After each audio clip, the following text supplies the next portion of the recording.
First of all, Mr. President, I'd like to thank you for that preview of the 2024 American election we witnessed earlier. And if you're not persuaded to vote for the proposition tonight by that speech by James, I don't know what will persuade you.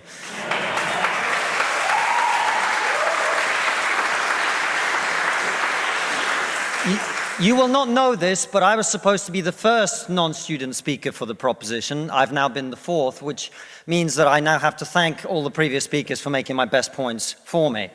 And I find that the main reason now that I have left to be in support of the motion is that I am so tired of talking about woke culture.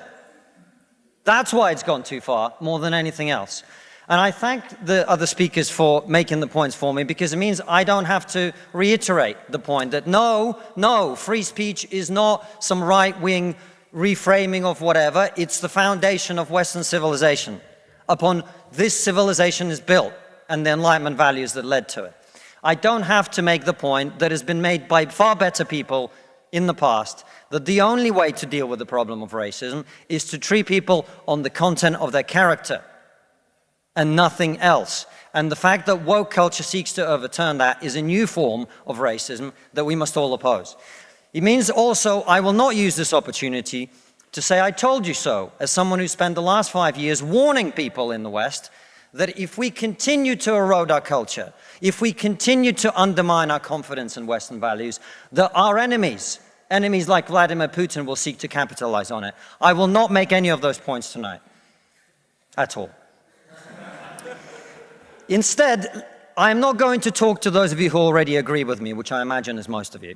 I'm not going to talk to you because I imagine after everything you've heard tonight, you're going to vote for the proposition. I'm going to confess I will take your vote for granted. Tonight, I am the Labour Party and you are the Red Wall. Now, I want to talk to those of you who are woke and who are open to rational argument. A small minority, I accept. Because one of the tenets of wokeness is, of course, that your feelings matter more than the truth. But I believe in you. I believe there are those of you here who are woke, who are open to rational argument, so let me make one. We are told that your generation cares more than any other about one issue in particular, and that issue is climate change. We're told that many of you suffer from climate anxiety. You wish to save the planet. And for tonight, and tonight only, I will join you. I will join you in worshipping at the feet of Saint Greta of climate change. Let us all accept right here, right now, that we are living through a climate emergency and our stocks of polar bears are running extremely low. I join you in this view. I truly do. Now, what are we to do about this huge problem facing humanity? What can we in Britain do? We can only do one thing. You know why? This country is responsible for 2% of global carbon emissions, which means that if Britain was to sink into the sea right now, it would make absolutely no difference to the issue of climate change. You know why? Because the future of the climate is going to be decided in Asia and in Latin America by poor people who couldn't give a shit about saving the planet. No, thank you. No, thank you. It's going to be decided by poor people in Asia and Latin America who don't care about saving the planet. You know why? Because they're poor. Because they're poor. I come from Russia, which is not a poor country, it's a middle-income country. 20% of households in Russia do not have an indoor toilet. What they have is an outdoor toilet. And I don't mean one of those nice portaloos that we get here. I don't even mean a Glastonbury portaloo. I mean a wooden shack with a hole in the ground that holds a collected fermented memory of the last 10,000 visits. How many of you are going to go home tonight and say, let's rip out our bathroom and erect a Siberian shithouse in the back garden? And if you're not, why should they? 120 million people in China do not have enough food. I don't mean that they don't get dessert. I mean they suffer from malnutrition. That means that their immune system is breaking down because they don't have enough food. You're not going to get them to stay poor. Imagine you're Xi Jinping, the leader of China.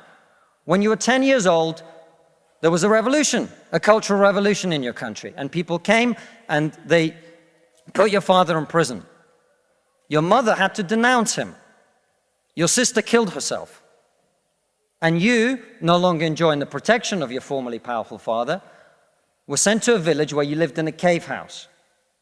And here you are, decades later.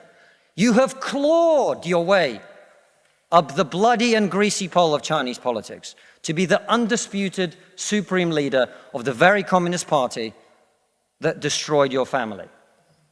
And you know that the main thing you have to do to survive and to stay in power is to deliver the one thing that the people of China want: prosperity, economic growth. Where do you think climate change ranks on Xi Jinping's list of priorities? 1/3 of all children who live in extreme poverty in the world live in India. That means they are starving and dying of preventable disease. Now, about 15 months ago, my wife got pregnant. Not me, because we're old school.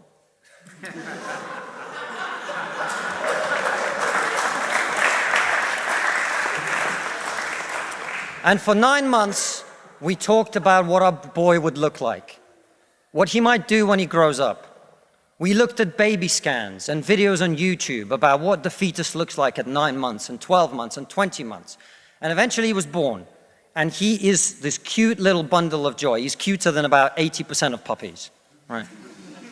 Now, if you said to me that I had a choice, either my son had a serious risk of starving or dying from a preventable disease in the next year, or I could press a button and he would live. He would go to school. He would bring his first girlfriend home. He'd go to university and graduate and become a woke idiot.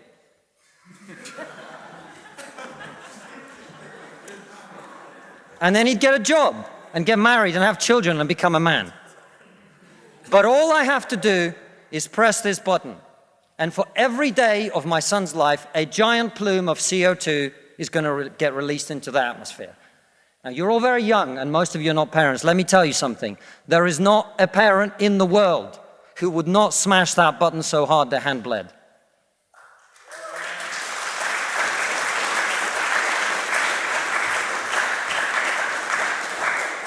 You are not going to get these people to stay poor.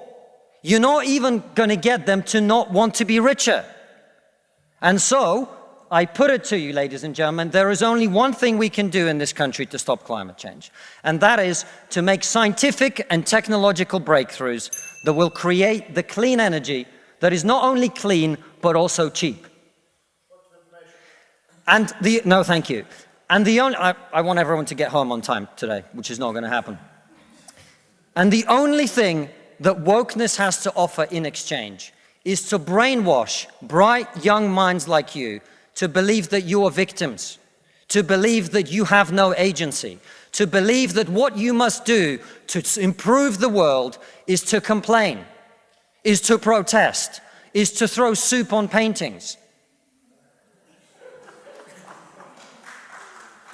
And we on this side of the House are not on this side of the House because we do not wish to improve the world. We sit on this side of the House because we know that the way to improve the world is to work, is to create, it is to build. And the problem with woke culture is that it's trained too many young minds like yours to forget about that. Thank you very much.